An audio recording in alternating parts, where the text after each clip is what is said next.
Food poisoning. An overview. What is food poisoning? Food poisoning results when you eat food contaminated with bacteria or other pathogens such as parasites or viruses. Your symptoms may range from upset stomach to diarrhea, fever, vomiting, abdominal cramps, and dehydration. Most such infections go undiagnosed and unreported, but the Center of Disease Control and Prevention estimates that each year about 76 million people in the United States become ill from pathogens in food, and about 5,000 of them die. Over 55% of such cases are caused by improper cooking and storage of foods, and 24% by poor hygiene, such as not washing your hands while preparing foods. Only 3% of cases are from unsafe food sources. Keeping your hands clean while working with food is the single most important thing you can do to prevent food poisoning. About 20 organisms can cause food poisoning. After you eat food contaminated with bacteria, they will multiply in your stomach and bowels. Some bacteria give off a toxin when they multiply. As a result, nausea, vomiting, abdominal cramps, and diarrhea occur. Vomiting and diarrhea are the body's way of eliminating the toxin, and most cases of food poisoning run their course without needing medical attention. Not all invasive organisms cause vomiting as a symptom, but almost all of them cause diarrhea. Blood in your stool occurs in many types of food poisoning and is considered to be serious. Abdominal cramps are also common, and sometimes you will have a fever. Be sure to contact a physician if a fever or bloody stools are present. Common sources of blood poisoning. Campylobacter is the leading cause of bacterial food poisoning in the U.S. It causes several million cases a year, resulting in hundreds of deaths. Eating undercooked chicken or food that has been in contact with raw chicken most commonly causes Campylobacter. The Center of Disease Control estimates that up to 70 to 90% of chickens are infected with Campylobacter. To prevent the disease, cook chicken thoroughly with no pink remaining. Wash your hands frequently when handling raw chicken. Use paper towels to dry your hands. If you are using a sponge or dishcloth to clean the counters, use a fresh one after working with raw chicken. Wash your cutting board with a diluted bleach solution before using again.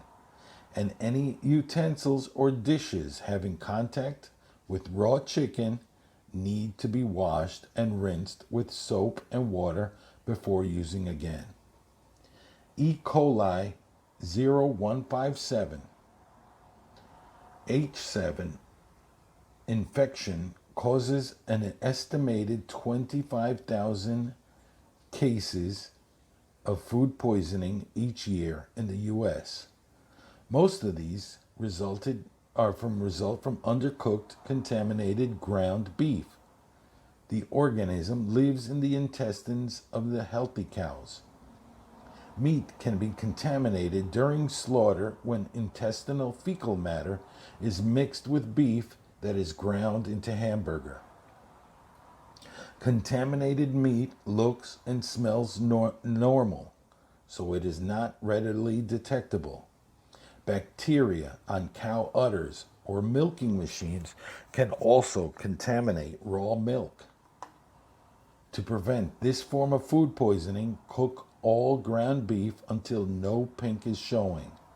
Make sure all of the meat juices are clear, not pink or red, and that the inside of the meat is hot. If you are served an undercooked hamburger in a restaurant, send it back.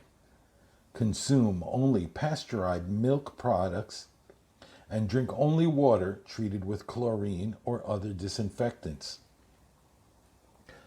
Botulism is caused by Clostridium botulinum, a spore-forming bacteria.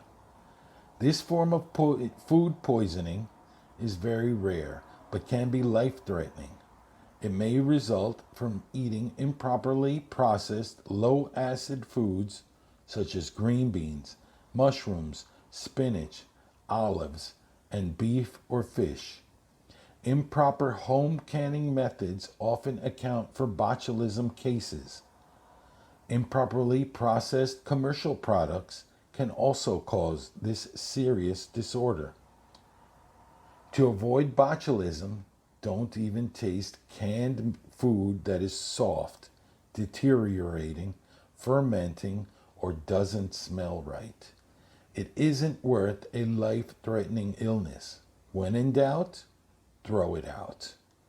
Infant botulism is more common in spring and summer and is rare in winter. Infants younger than 1 year of age are at the highest risk.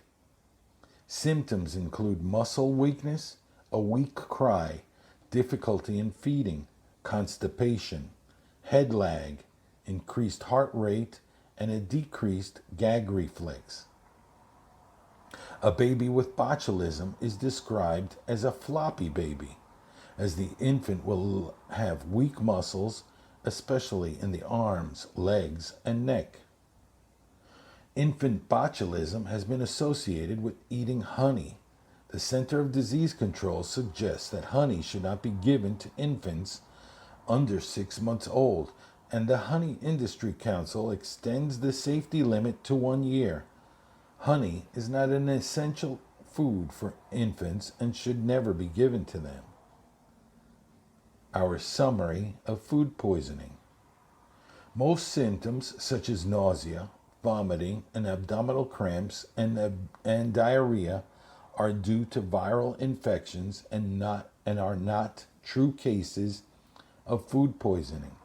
An accurate diagnosis can be difficult because the pathogenic organisms are found in different kinds of food and have varying incubation periods. Also, eating a substance and getting sick immediately afterwards is not the typical course for food poisoning. Most people are not aware that food eaten several days ago